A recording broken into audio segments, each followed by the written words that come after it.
Good morning बच्चों। कक्षा 12 के सभी छात्राएं ध्यान दें। मैं आपकी विषय अध्यापिका श्रीमती मंजू गुप्ता आपको आपकी हिंदी पुस्तक का तीसरा पाठ भाषा और आधुनिकता पढ़ा रही थी। उसी के आगे का पाठ आगे के पैरा में आपको पढ़ाने जा रही हूँ, जिससे कुछ क्वेश्चन पूछे जाएंगे, व्याख्या भी पूछी जाएगी। इसलिए इन पैराग्राफों को ध्यान से सुने, समझें और पूछे गए प्रश्नों के उत्तर दें। कभी कभी एक ही भाव के होते हुए भी उसके द्वारा ही उसके अन्य पहलू अथवा स्तर साफ व्यक्त नहीं होते हैं। लेखक कहता है कि भाषा के प्रयोग के अंतर्गत कभी कभी ऐसी उपस्थिति हमारे सम्मुख हो जाती है, ऐसी परिस्थिति हमारे सम्मुख उत्पन्न हो जाती है कि किसी भाव को व्यक्त करने के लिए हमारे पास अनेक पर्यायवाची शब्द होते हैं। उस स्थिति में अपनी भाषा में ही उपस्थित विभिन्न पर्यायवाची शब्दों का सूक्ष्म भेदों के साथ प्रयोग करना पड़ता है। तब हम किसी भाव को व्यक्त करने के लिए हमारे पास अनेक पर्यायवाची होते हैं। तब हम कौन सा शब्द प्रयोग करें जिससे हमारी भाव की अभिव्यक्ति बिल्कुल सटीक और प्रभावशाली हो। यहाँ ये बात ध्यान रखने योग्य है कि पर्यायवाची शब्दों के अर्थों अथवा भाव में कोई न कोई सूक्ष्म अंतर अवश्य होता है। इसलिए एक शब्द का प्रयोग दूसरे के स्थान पर प्रत्येक स्थिति में नहीं किया जा सकता। अतः हमें उन सूक्ष्म अर्थों को समझते हुए ही सर्वाधिक उपयुक्त शब्द का प्रयोग अपनी भाषा में करना चाहिए। उदाहरण जैसे उष्ण एक भाव है। जब हम किसी वस्तु की ऊष्मा के बारे में जैसे उष्ण एक भाव है। जब किसी वस्तु की ऊष्मा के बारे में कहना हो तो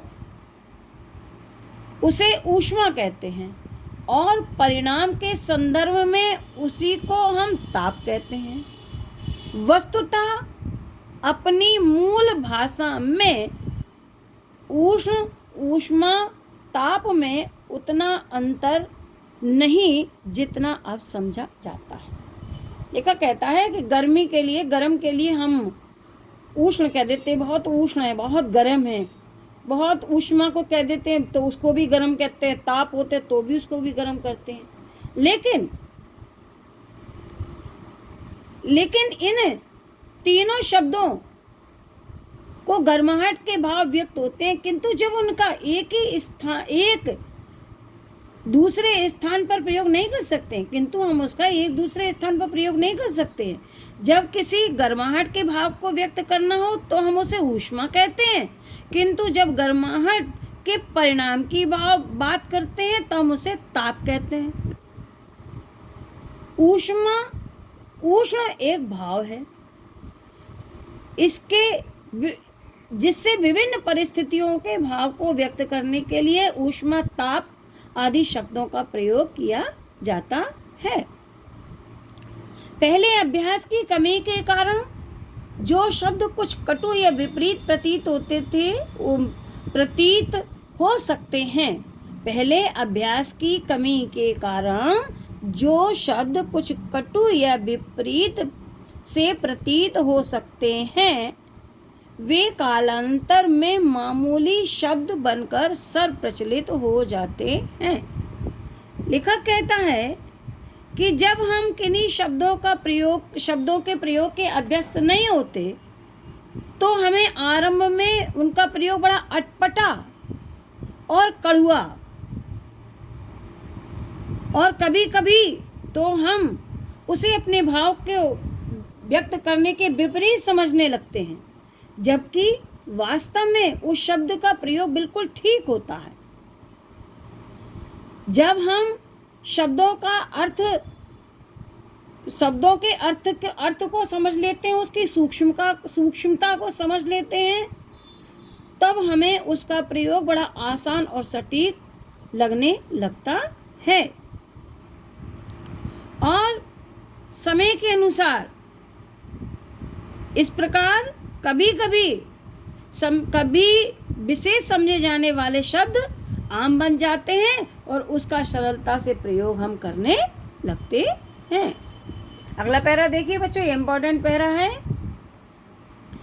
नवीनीकरण में कितना ही प्रशस्त कार्य क्यों ना हुआ हो, इस प्रक्रिया में हमें यह नहीं भूलना चाहिए कि भाषा का मुख्य कार्य सुस्पष्ट अभिव्यक्ति है। लेखक कहता है, लेखक ने इस तत्व को स्वीकार करते हुए कहा है कि भाषा को नए शब्द, नए मुहावरे प्रदान करते समय हमें ये भली भांति याद रखना चाहिए कि भाषा का मुख्य कार्य भावनाओं और अनुभवों तथा विचारों की अभिव्यक्ति है। यह अभिव्यक्ति बिल्कुल स्पष्ट होनी चाहिए।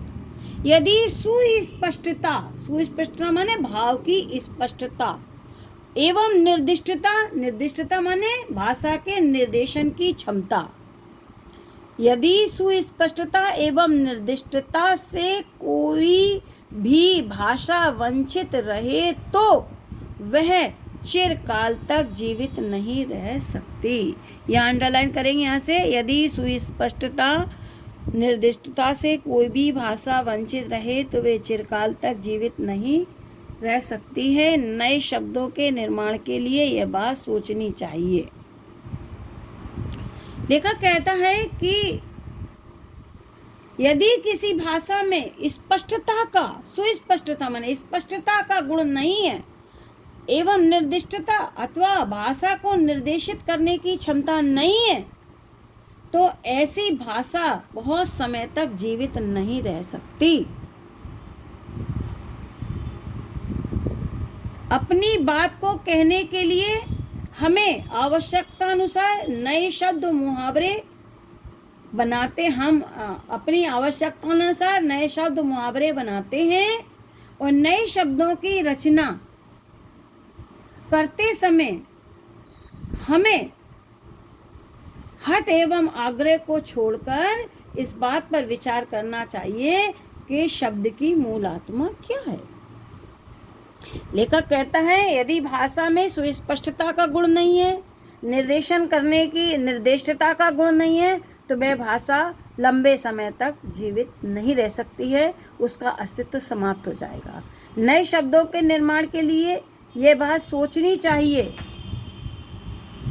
हमें हमेशा इस बात को सोचना चाहिए नए शब्दों का निर्माण करते समय कि इस संदर्भ में यह बात ध्यान रखनी चाहिए, ये भी लाइन अंडर है, कि हम पूर्वाग्रहों से मुक्त होकर उस शब्द की मूल आत्मा तथा सार्थकता पर उन्मुक्त विचार कर सकें।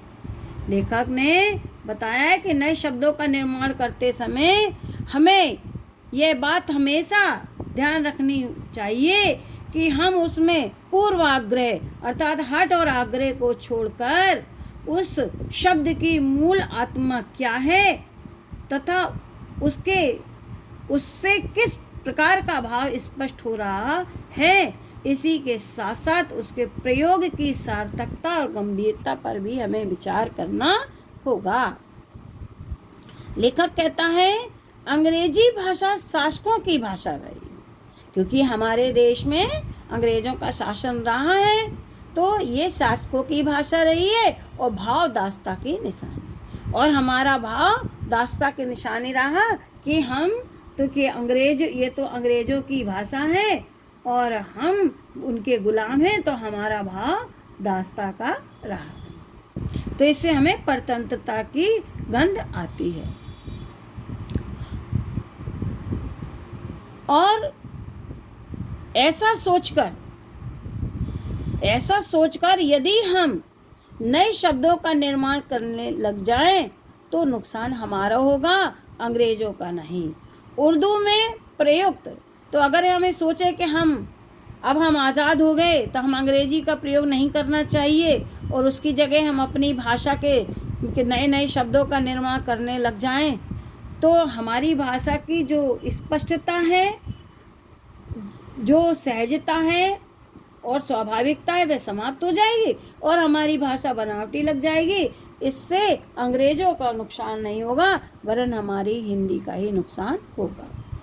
उर्दू में प्रयुक्त अरबी फारसी के शब्दों को जो इस्लाम धर्म को ज्ञापित करने वाले हैं, लेखक कहता है इसी प्रकार हम अरबी, फारसी, उर्दू आदि भाषाओं का प्रयोग करते हैं। यदि हम सोचें कि हम इन भाषा के शब्दों का प्रयोग हमें नहीं करना चाहिए, उसके स्थान पर नए शब्दों की रचना करने लगें, तो भी हमारी भाषा बनावटी लगने लगेगी।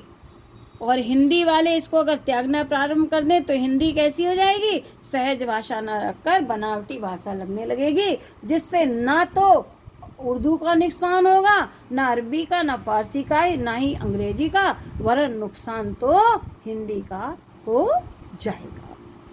ठीक बच्चों, थैंक यू। कुछ क्वेश्चन पूछे जा रहे हैं जिसके विषय में आप उत्तर दें। प्रश्न इस प्रकार हैं।